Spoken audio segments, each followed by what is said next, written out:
मुफ्ती नदीमुद्दीन भी हैं। आप इन तमाम बातों पर क्या कहना चाहेंगे?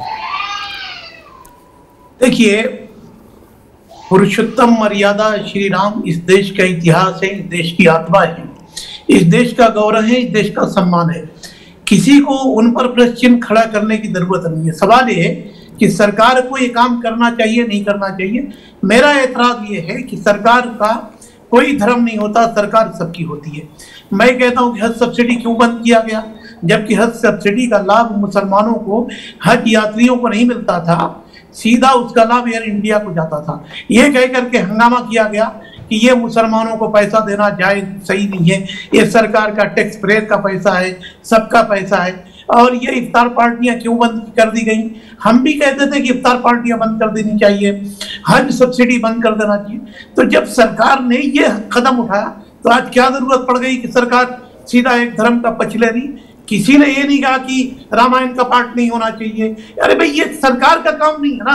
अब रमजान आ रहा है, क्या कुरान का पाठ सरकार कराएगी? क्या रमजान का फेस्टिवल का सरकार कराएगी? क्या है? सरकारों का काम नहीं है। सरकारों का काम है कि लोगों को रोजगार देना, सरकारों का काम है सबको न्याय देना, सरकार का काम है लॉ एंड ऑर्डर मेंटेन करना। ये सरकार का काम नहीं है। इसीलिए वो सोमनाथ मंदिर का जिक्र कर रहे थे। पंडित जवाहरलाल नेहरू ने क्या लिखा था कि राष्ट्रपति को कि आपको उसमें नहीं जाना चाहिए, इसलिए कि सरकार का कोई धर्म नहीं होता है, सरकार सबका एहतराम करती है। तो पुरुषोत्तम मर्यादा राम पर प्रश्न करना या राम के मानस पर प्रश्न करना ये गलत है, मगर सरकार की जिम्मेदारी नहीं है कि सरकार एक धर्म का बढ़ावा।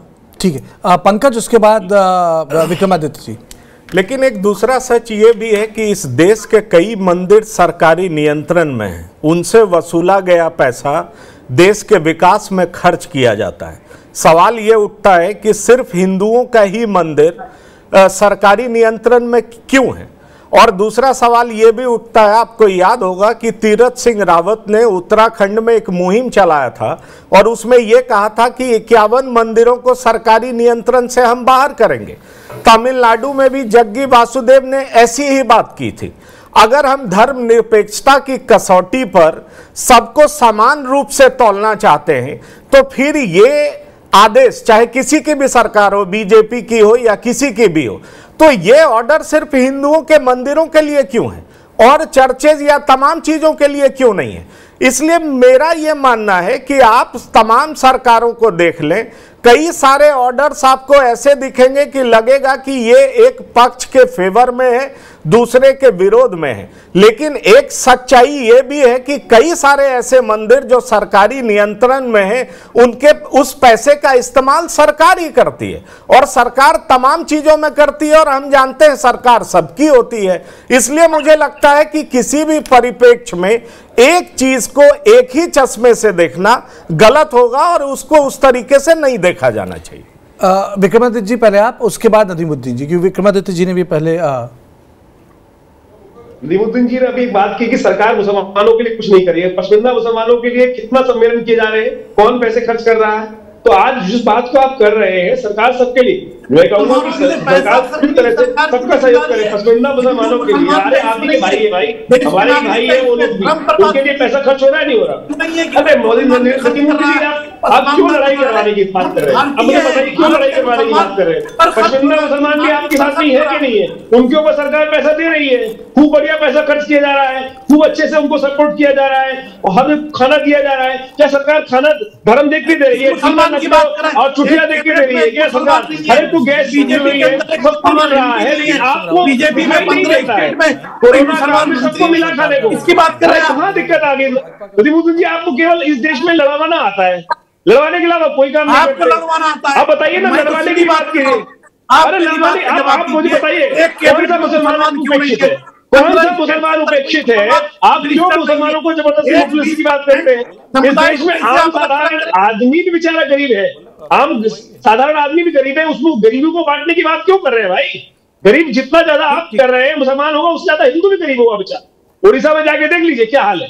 उड़ीसा में जाके अच्छे से देखेंगे ना, समझ में आ जाएगी वहां मुसलमानों की जनसंख्या बहुत कम है और पर कैपिटा इनकम वहां आज भी और कम है। छत्तीसगढ़ में जाके देखेंगे वहां और भी कम है। आप इस बात को ना तोड़े, आप जबरदस्ती इस देश के अंदर अलगाव उत्पन्न करने की बात करते हैं। अच्छाई देखें, अच्छाई आज त्योहार आनंद का पर्व होता है, त्योहार आनंद का पर्व होता है और सरकार गणों से बनती है। आज गणाध्यक्ष, यदि गण पसंद है तो सरकार को भी गणाध्यक्ष को पसंद होना चाहिए, उसमें कोई दुरुपयोग नहीं है। हर व्यक्ति के धर्म को सरकार के सपोर्ट करने का प्रयास करना चाहिए। क्यों इसमें आग लगवाने की बात कर रहे हैं? इतने सुंदर तरीके से सबका साथ, सबका विकास हो रहा है, सबको दवाई मिल रही है, सबको वैक्सीन मिल रही है और आपको पसंद नहीं आ रही है, आपको जबरदस्ती लड़ाई करवाने का मौका मिल रहा है। अरे क्या दिक्कत है? कुछ लोग हैं, जो लोग हैं केवल मुस्लिम पार्टी, आप उनको छोड़ दीजिए ना, सिर्फ मुस्लिम पार्टी वालों को छोड़ दीजिए, जो आपको ना तो कुछ देंगे ना कुछ दिया है आपको। आप ही के लोगों को क्या हाल किया था आपको याद होना चाहिए। जब वहां पे दंगे चल रहे थे, आपके भाइयों को क्या हाल किया था उन्होंने वहां पर। आप वास्तविकता समझे जनाब, आज लड़ने की जरूरत नहीं है, प्यार से सब साथ मिल के रहे, खूब बढ़िया विकास हो रहा है। क्या मुसलमान क्या हिंदू, सब बढ़िया प्रसन्न है। केवल आप कुछ 4-5 मौलाना है जो टीवी पर आके छाती पीटने का काम करते हैं, ऐसा ना करें, हमारा आपसे यही अनुरोध। नदीमुद्दीन जी, अभी ये बात कर रहे थे, मुसलमानों के विकास की बात कर रहे थे। 15 स्टेट में एक भी मुसलमान मिनिस्टर नहीं है। आजादी के बाद से कैबिनेट में एक मुसलमान मिनिस्टर नहीं है। स्कॉलरशिप इस सरकार ने अरे भैया इलेक्शन जितवा के लाओ ना, वहां भी कोटा चाहिए क्या? इलेक्शन जितवा के ले आओ, अरे इलेक्शन जितवा के ले आओ, वहां भी कोटा चाहिए क्या?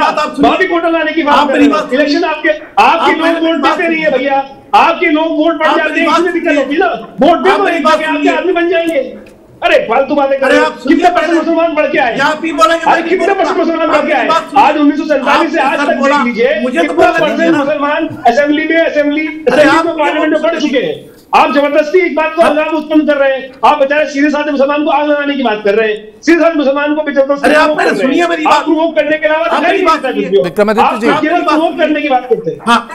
22,000 करोड़ रुपए खर्च हो चुका है मुसलमानों की पढ़ाई में पिछले 7 सालों में। 22,000 करोड़ पहले मुसलमान 22,000 करोड़ रुपए खर्च हुआ है। 22,000 करोड़ रुपया। विक्रमादित्य जी, हाँ सर, ये बात तो कंप्लीट करने पहले। हाँ। अरे पहले आप सुनने की क्षमता रखिए। आप नदीमुद्दीन जी बोलिए। बड़े आदमी हैं, धर्मगुरु हैं, पेशेंट रखिए। पहले मेरी बात काउंटर करिए मेरी बात का। मेरे कहने का मतलब ये है कि हज सब्सिडी क्यों बंद की गई? ये कहा गया कि एक धर्म विशेष को पालना है। इफ्तार पार्टियां क्यों बंद की गई? ये मुसलमान डिमांड करते आए।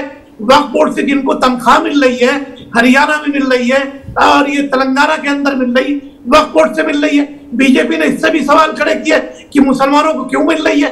तो मैं कहता हूं कि आप वन साइडेड बात क्यों कर रहे हैं? अगर इस पर एतराज है तो उस पर भी एतराज करना चाहिए। हमने कहा कि इफ्तार पार्टियां नहीं होनी चाहिए, हमने कहा कि मुसलमानों को सब्सिडी नहीं मिलनी चाहिए।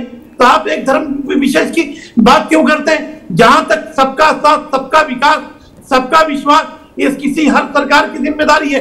पसमानदा मुसलमान, बैकवर्ड मुसलमान, दलित, SC ST नहीं, 140 करोड़ की सरकार है। इस सरकार की जिम्मेदारी सबके साथ न्याय करने की है, सबका विकास करने की है। तो मैं कहता हूं किसी एक धर्म को पालना इस सरकार की जिम्मेदारी नहीं है, सबके साथ न्याय करना, सबको बराबर देखना, यह सरकार की जिम्मेदारी है। इससे पहले OP सिंह जी मैं आपके पास हूँ, पंकज आपको मैं बोलने का मौका दूँ। विजय जी एक चीज़ बताइए, क्या समाजवादी पार्टी आम आदमी पार्टी की तरफ पॉलिटिक्स कर रही है? क्लियर हो गया जो आज जिस तरीके से सपा के प्रवक्ता ने इसको आर्टिकुलेट किया है। देखिए, एक अभी तक बीच में जिस तरह से स्वामी प्रसाद मौर्य जी बयान दे रहे थे और जिस तरह से समाजवादी पार्टी के बाहर पोस्टर लगे थे कि मैं भी शूद्र हूँ और जो कास्ट कैलकुलस था, आज और सुर जो है वो काफ़ी बदले नज़र आ रहे हैं। अखिलेश यादव ने टॉन्ट में एक्सेप्ट किया कि नहीं किया वो एक अलग बात है, लेकिन महेश आर्य जी जो पार्टी के अधिकृत प्रवक्ता हैं वो तो जो लाइन टो कर रहे हैं उसमें तो ये क्लियर है कि वो सरकार की इस कदम की आलोचना बिल्कुल नहीं कर रहे हैं। वो ज़रूर उसमें कैविएट के तौर पे लगा दे रहे हैं जस्ट टू प्ले सेफ कि सरकार को ये बाकी सारे धर्मों के साथ भी करना चाहिए, लेकिन आलोचना करते तो नज़र नहीं आ रहा। पंकज, उसके बाद OP सिंह जी। देखिए, 4 लाख मंदिरों पे सरकार का कब्जा है और ये बीजेपी के शासन में भी ऐसा है। मैं बहुत ही साफगोई से कह रहा हूँ।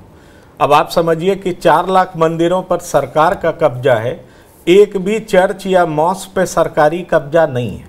दूसरी बात मैं आपको ये बताना चाहूँगा कि जितने भी हमारे माइनॉरिटीज़ हैं उनको शैक्षिक और धार्मिक अधिकार, स्वतंत्रता हिंदुओं से ज़्यादा है।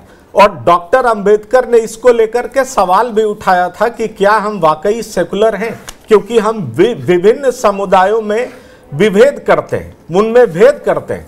सवाल यही उत्पन्न होता है। मैंने इसीलिए कहा कि ये एक पॉइंट ऐसा है जिस पर आप कह सकते हैं कि योगी ऐसा कर रहे हैं, लेकिन कई सारे ऐसे मुद्दे हैं, क्योंकि आंध्र प्रदेश, तमिलनाडु